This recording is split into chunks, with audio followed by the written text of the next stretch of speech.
10 o'clock news will be coming up shortly, but first join us for the newest documentary series, The Impact of Modern Video Games.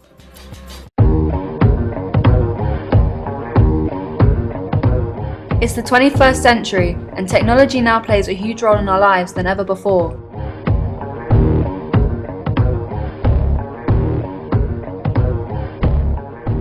One form of technology that has become central in some people's lives is video games. Video games first came about in 1958 when Willie Higginbotham invented his game Tennis for Two. Shortly after, the rather simplistic yet challenging Pong was released. Pac-Man, commonly known for the birth of the arcade games, was introduced in 1980. Subsequently, Mario Bros. Was the starting point of the introduction of gaming levels. The advanced graphics in Mortal Kombat formed a more realistic and raw portrayal of violence. Later on, in 2004, Sims was released as an imitation of real life and increased player control.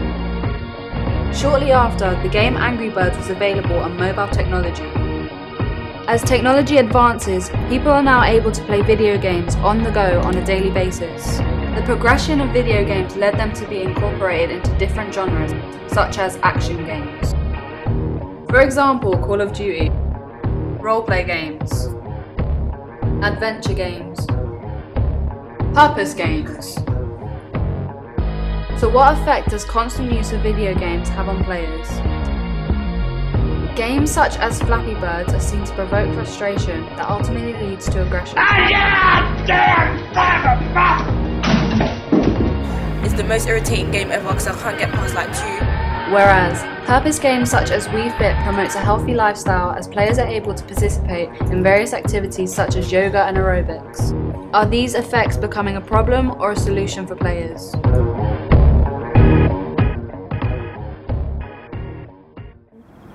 The representation of gender has become a trending issue and concern amongst audiences. However, the way gender is represented varies within the different video game genres such as action games. Action games such as Call of Duty allow males to have a more dominant role while women are absent. Why is this? I think it's because Call of Duty is special forces, and actually the first Call of Duty is World War II, and I don't think at that point there were many women at the front line. Adventure games. These games do allow both gender to have a leading part. However, the majority of the time is the female in need of saving. It would be a bit weird to have a female saving a man, and if you have like a man saving the female, it gives like a goal to the game or a quest. Roleplay games. Portrayal of gender ranges within this genre. Games like Sleeping Dogs allow missions to consist of women with their bodies exposed, while others, such as Sims, give women more promising roles such as mothers. Purpose games. In purpose games such as Wii Fit, the portrayal of gender is irrelevant, as there are no aspects of sexuality shown through the personal trainers. They don't focus on women having to do yoga and men having to do anaerobic and aerobic exercises. It sort of makes a balance between the sort of approaches that women are more feminine and gentle and men have to do muscle exercises. In this episode, we will be exploring gender representation in video games. By gender representation, we mean the different ways in which males and females are portrayed within the media. For instance, in the Bloodlines video, women are sexualized through their revealing clothing and provocative dance moves, while the men are given a more dominant role as they encourage the women to behave inappropriately.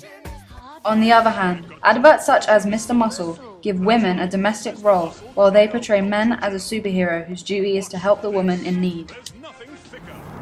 Are females portrayed too provocative, or do modern games actually represent them more empowered? Yeah, I think women in video games are definitely presented provocatively. They've always got skimpy clothing, it's always tight, they're usually busty. In 2013, the game Last of Us was released, whereby one of the main characters is a teenage girl who is not objectified, but is given a masculine role as she defends herself by the use of weapons. However, since 2008, the GTA series has been belittling women to sexual objects, such as prostitute. There's a strip club which really has nothing to do with the game. So women are just being established as these tools or things for entertainment. Nevertheless, the portrayal of females in Tomb Raider has got better, as in 1996 Lara Croft was presented in tight clothing, which caused controversy and led to the evolved version of her where she looks more like a heroine character. A lot of the time, women especially are seen as subservient, sexual objects. Even when they are seen as action heroes, they're still curvy and dressed in a certain way. To show how audiences respond to gender representation in video games, we conducted an experiment. This is our first participant, Sharika, age 15. She'll be playing Call of Duty Ghosts.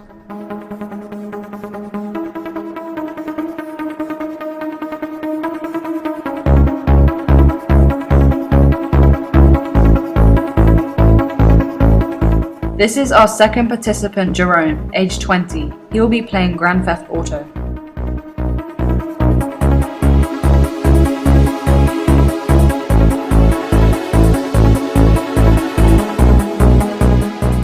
Well, on Call of Duty, like, the women's roles is pretty much exactly the same as the men's role. Because before, the women's role were non-existent. They weren't in any Call of Duty games. In GTA, women ain't really got a main role. Like, they're not the protagonist or even the antagonist. They're just tools for the player's amusement. Like, they're made to be stuff like strippers and prostitutes and just tools for the players to like run over and shoot and stuff like that. After the break, we will be continuing with the experiment and finding out how our third participant, Joe, responds to male representation.